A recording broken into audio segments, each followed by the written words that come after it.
you are representing the world. We work together as a team. Service learning, bridging the gap between Rhodes and Grahamstown. She's helping me a lot. Down to the crossroads, fell down on my knees. You tuned in to CrossRhodes on Rhodes Music Radio 89.7 FM.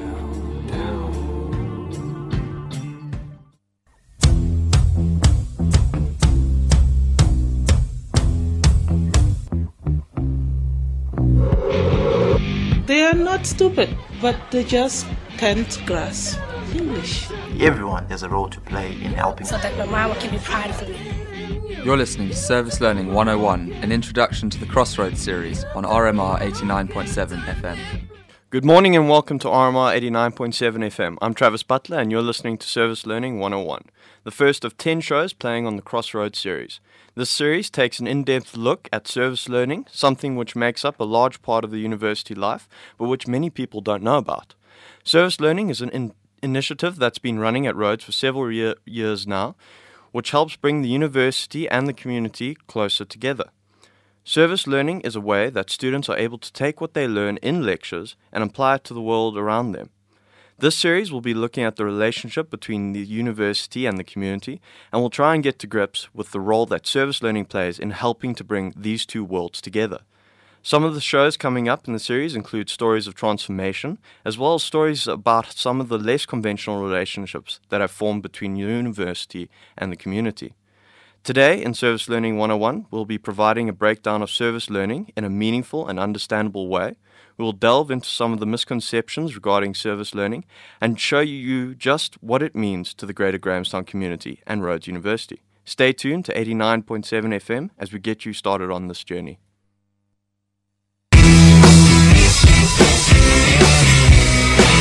You're listening to Service Learning 101 on RMR 89.7.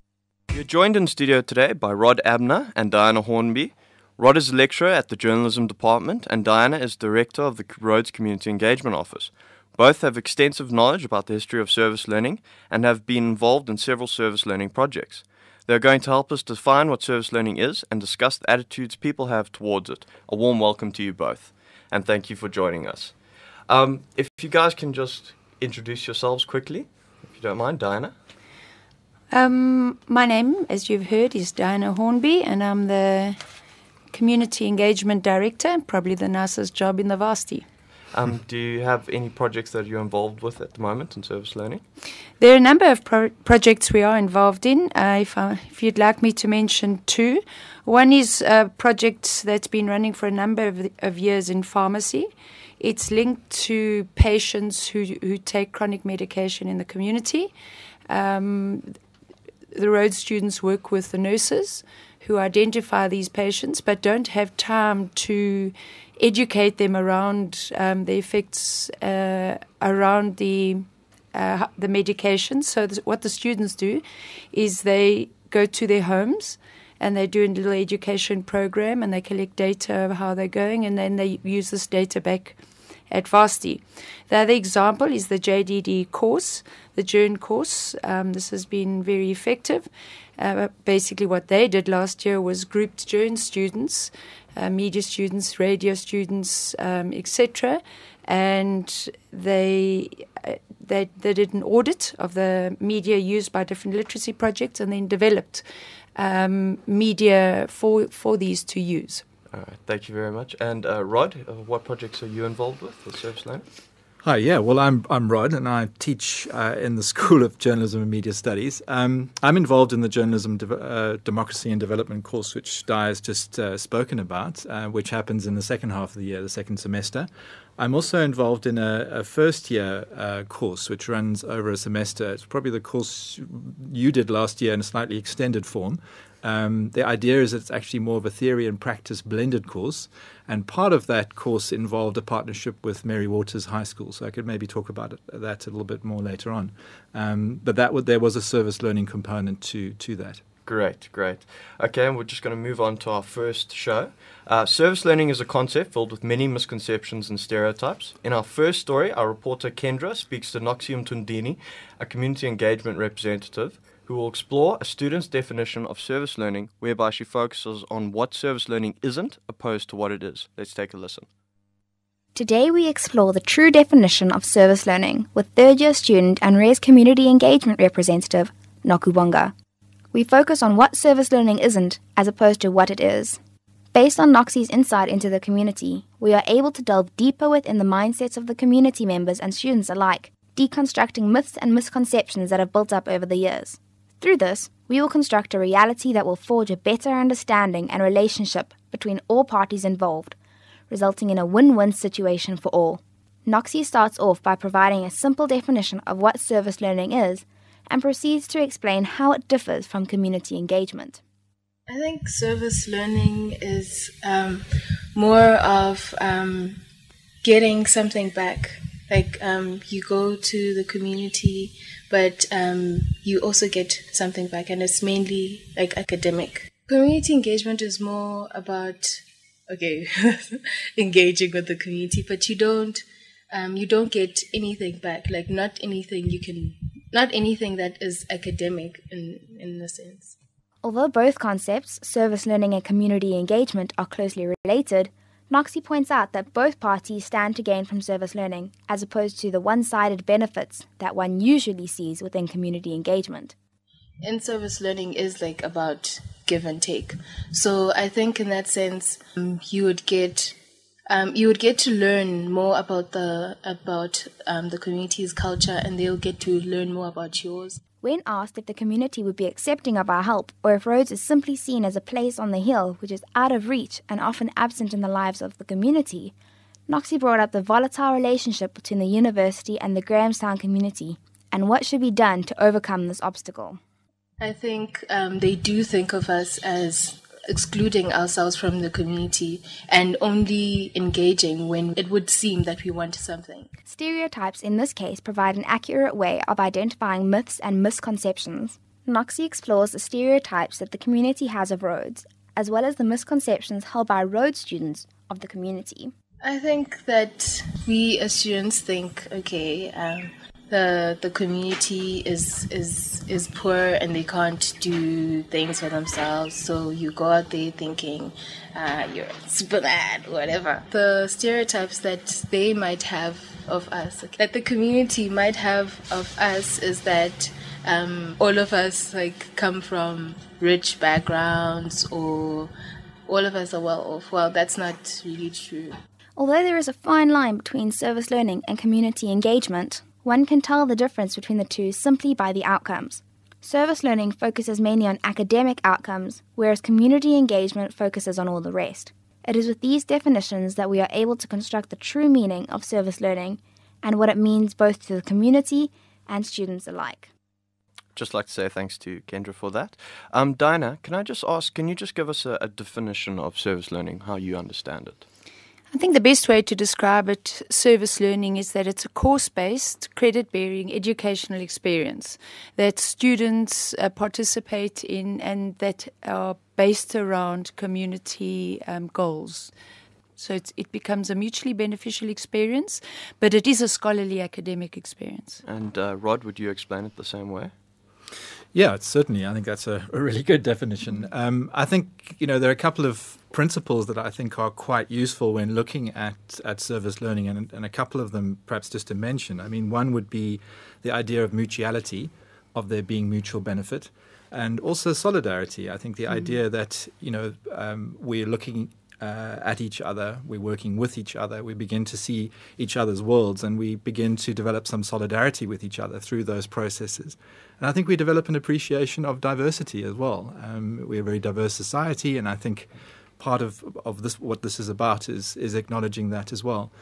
And so certainly, in exploring those kind of philosophical principles, what you're looking at is a kind of a reflexivity as well. So you're actually thinking about what you're doing. And that's where the sort of academic stuff comes in a way, that you're seeing this as part of your academic practice, but it's also part of your being as a citizen as well, I suppose. And all these things start to come together in interesting ways. And it's I think always interesting to reflect on these things. So one of the things we do in our courses is get students to write reflexively about what's has been going on.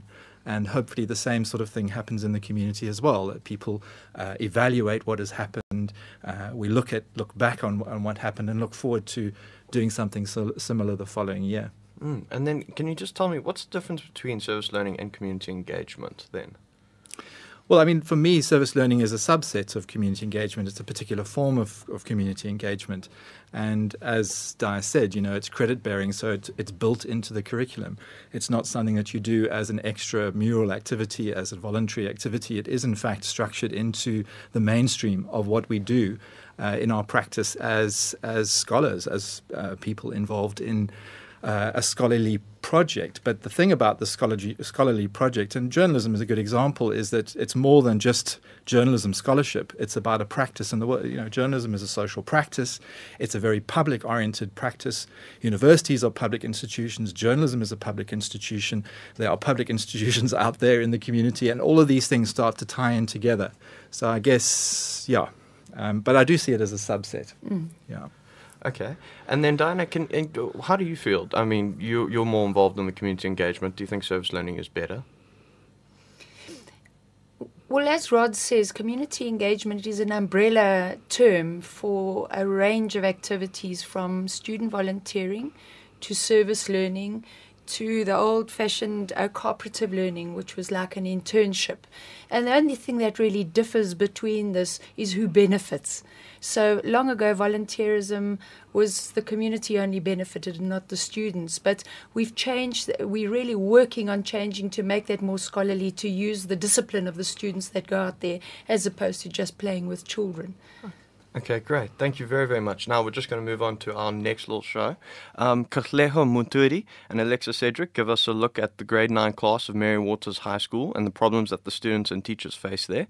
To help the learners improve their English, their teacher, Elizabeth Adesina, along with our studio guest, Rod Amner, formed a working partnership between their classes with encouraging results.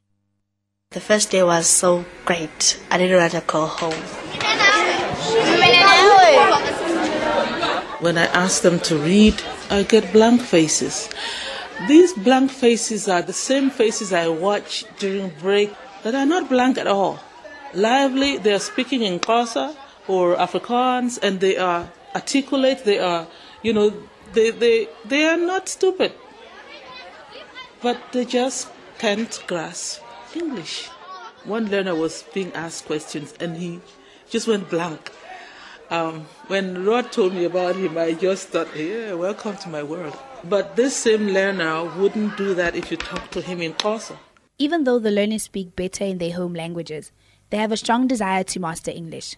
Bulelo and Zanele share their first thoughts about partnering with a Rhodes student. When she was a black lady, so I thought, will my English improve or will it go bad? Because when we are together, we're going to speak closer. And we're not going to speak more of English. But I told her, when she came to me, first word was in Xhosa. I told her, could you please speak English? Because I want to improve in my English. I don't want a black partner. I want a white partner. And I want to know more about English because I know that I'm not really good in English. I'm trying. But get a white partner so that my mama can be proud of me.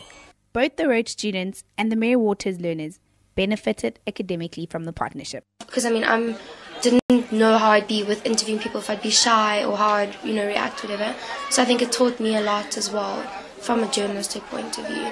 And also it gave me good writing experience. For me, I always saw journalism as quite a structured thing where you just write and report and stuff. But this is it's actually practical. It was learning of different people, not just people that we're with every day. It's complete new kids, The vast majority of them can write, but because it's a struggle, they don't write. This is the vast majority that has gained the most from this partnership. This large chunk who didn't write are now writing. Because, I don't know, maybe there's a psychology to it. There's a third pair of eyes other than teachers' eyes that's going to see their work. So I got more essays in than I have had in the last 3 years. Last year, I think in grade I got level 2 something for the first and second and the fourth term. So this term I got level 3. So to me it really means a lot because now I wanna go get more than I got this term for the next term. Academics aside, some student-learner partnerships developed into friendships. My partner always calls every Thursday. She asks, "What did you do this week for English? And what did you do? Could you do it? Or do you want me to help? Do you want us to meet?" So it's so nice because she's helpful to me. And at home I don't have a sister here in Grahamstown. So to me she's like a sister. She's helping me a lot. Dana, how do you think service learning benefits these learners? I think there are a number of ways. I think exposure, as the teacher was saying, to another set of eyes. And students generally relate much better to young people than to old people. And you'll come in and you're energized and you work with them. It changes the rhythm of their day. And I think that's enormously beneficial. The fact that you're interested in their well-being and what they're doing is another thing that inspires them. So I think the motivational element of students moving into schools and sharing expertise and learning from one another is for me one of the greatest benefits. Okay, great. That's really, really cool. And then do you think there's a danger of the community becoming dependent on students by helping them through service learning projects? I don't think there's a danger. I think if we understand service learning projects as adding value to what is already being done, then there's no danger because you're intervening into existing processes and you're bringing something special and fresh. Those processes would have continued without you anyway. So I think you're just adding value and building and reshaping a new society in doing what you're doing. So I don't think they will become dependent. They love having the students, but I think life would continue as it did before without students. Mm-hmm. And then, Rod, I want to ask, how did these projects get started? That's a good question. In this particular case, I think what happened was that last year with the JDD course, the third year journalism course, there were a number of partnerships that were set up with literacy organizations in Grahamstown. And this particular teacher, I think, got wind of that. I mean, one of the projects is Upstart, and Upstart has a toehold in Mary Waters High School. So I think it was through that she got wind of the Journ department and of my name, and I'm involved in the Grahamstown Literacy Project. And there are all these networks, I guess, that are developing in the community around these kinds of issues.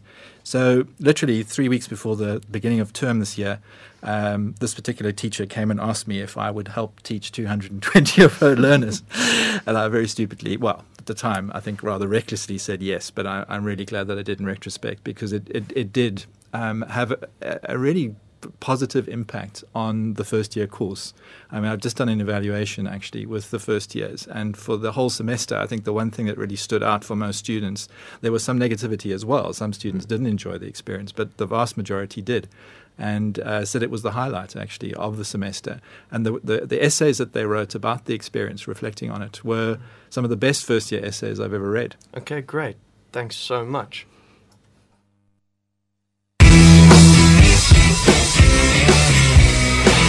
You're listening to Service Learning 101 on RMR 89.7. In our final story, focusing on the relationship of giving and receiving, Bronte Murti and I gathered the views of students and members of the community have surrounding service learning, detailing the aims and goals of service learning and some of its eventual outcomes. The relationship between Rhodes University and Grahamstown has always been an important pillar within this academic establishment. Service learning creates the perfect opportunity in which this relationship can and is being explored. Petsi Saimikone, a pharmacy master's student, talks about how he sees this as a benefit of his fourth-year pharmacy service learning course and how it has helped many a student. Petsi explains that during his fourth year he learnt a lot about the community, yet in the beginning he saw it quite differently. Before I started, I really thought that it would suck. I won't lie.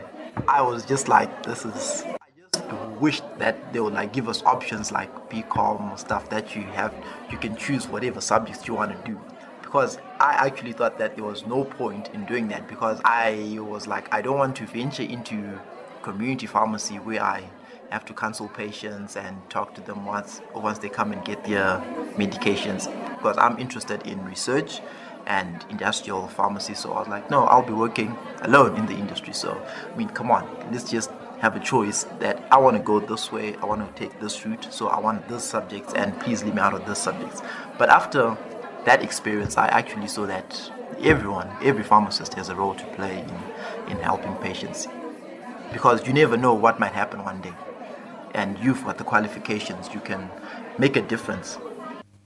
Annelie Finneker, Director of the Raphael Center for the Support of HIV and AIDS in the Greater Grahamstown community, explains her views on Rhodes students.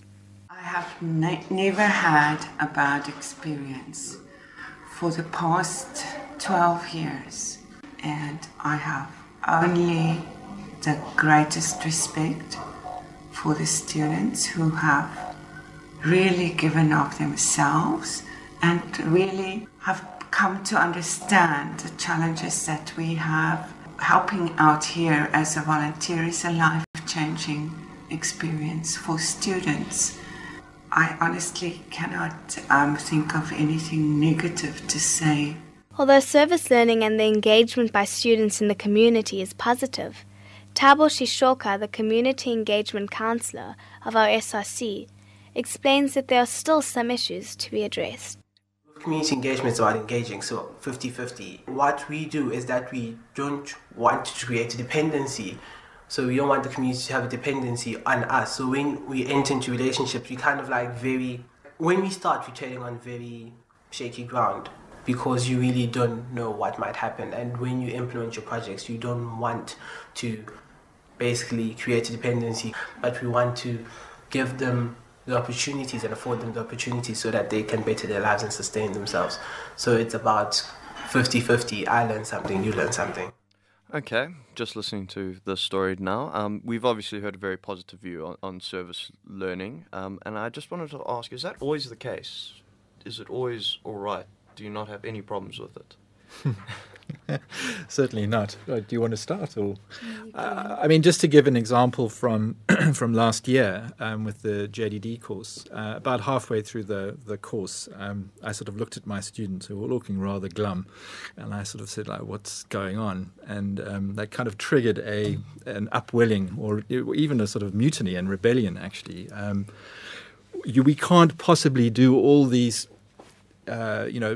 these things that you want us to do. We have all these kind of great normative ideals that have been set up as part of the course, and you want us to complete these things, this mission in 6 weeks, and it cannot be done. And I think a lot of students as well felt quite discomforted by the things that they were discovering out there in the community. I mean, in courses gone by, students have had to confront some very hair-raising stuff.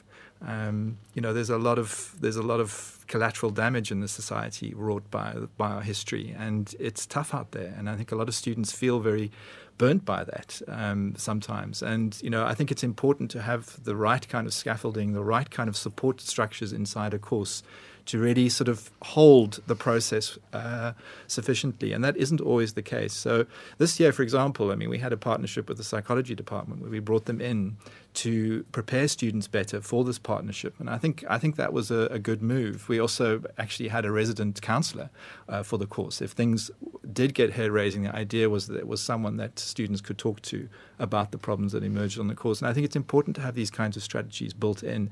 And one needs to really take that seriously. I mean, I was being a bit flippant earlier about the mutiny, but I think the students had very important points to make about those kinds of issues. And Diana, do you see it similarly? Have you seen any of these kind of problems with community engagement as well? Well, in fact, when we get the information, as we did from Rod last year, that the going was really tough, we get terribly excited because we know that real learning is now happening and muscle is being built in each of the individuals. When things go too easily, I'm not sure what it is that you can say that you learned. So when we hear these stories, it's about just getting extra support to the department and walking the journey with them. But we're delighted when we hear that people are struggling and fighting with something, because that for me is real learning. Great. And what changes have you noticed in students who have been through service learning? I mean, I know you've mentioned a couple of things, but can you give us some specifics, like from the pharmacy department students? It's quite interesting. It's once students have been involved in community engagement, there's a level of maturity that they go about their daily work that's very, very apparent. Those that engage at a deeper level in community engagement, those students set themselves apart from others. It's very clear to see when you work with them. Okay, and then aside from the benefits to the community that service learning you guys have mentioned quite nicely about, what do you think the major advantages are for the students? I mean, besides just opening their eyes, I mean, academically. Well, I think there's an increased understanding of subject matter through the application. And, of course, it's in the questions around the issues of knowledge. Who's that for and what, can it do for you? Those for me are benefits. Well, in the case of journalism, I think that, one of the key principles is really being able to access a community more fully and to really understand that communities are complex places and that if you're going to do decent journalism, decent research in a community, you really need to build different kinds of relationships, deeper and more solid and more profound relationships with people in those communities. You get better story ideas, you get better research, you get better stories coming out of that kind of work. It's sometimes hard because there's a kind of process versus product thing going on as well. Your process is definitely exponentially improved. The product isn't always brilliant because you are actually more focused on the process and the engagement and, in fact, on other people getting something out of the process rather than you just getting your soundbite and getting stuff, extracting stuff from a community. So I think it has at a very profound epistemological level huge implications for the practice of journalism and therefore, it really is important to the academic side as well. Great. Thank you very, very much.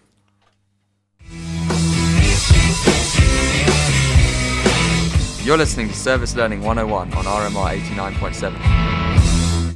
As we've heard from the stories and the discussion in our show, service learning gives students the opportunity to use what they've learned and apply it to real-life situations. We've listened to some very positive reviews as well as some negative, and at the same time we can see that, like any other tool, service learning does have some limitations of its own. Students not only learn the practical side of their studies, but actively contribute to the community through this service.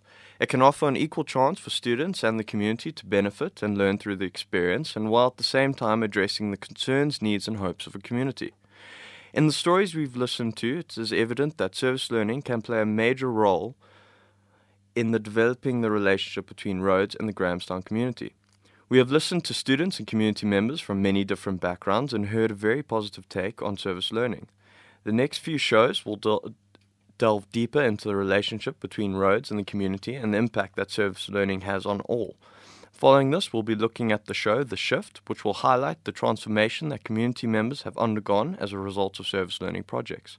Once again, I'd like to thank our studio guests, Rod and Diana, thank you very, very much, for their time and interesting discussions they've brought up. I hope the Service Learning 101 course has helped you understand service learning in a greater depth and the important role it plays in both Grahamstown and Rhodes University as a whole. I'd just like to thank our producer Bronte Murti, our techies Kendra Dykman and Kisleho Monturi, our marketers Alexa Cedric and Rory Usher, and especially our executive producer Mike Moody, all of who have helped put our show together. A big thanks to you all. This is Travis Butler for Service Learning 101 on CrossRhodes. You're listening to RMR 89.7 FM.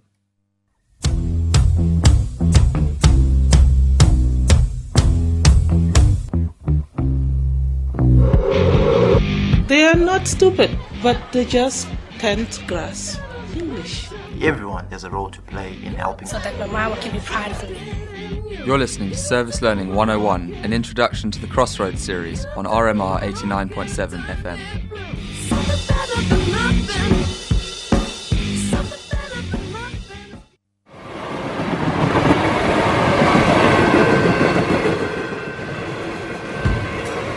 You are representing the world. We work together as a team. Service learning, bridging the gap between Rhodes and Grahamstown. She's helping me a lot. To the crossroads, fell down on my knees. You tuned in to CrossRhodes on Rhodes Music Radio 89.7 FM.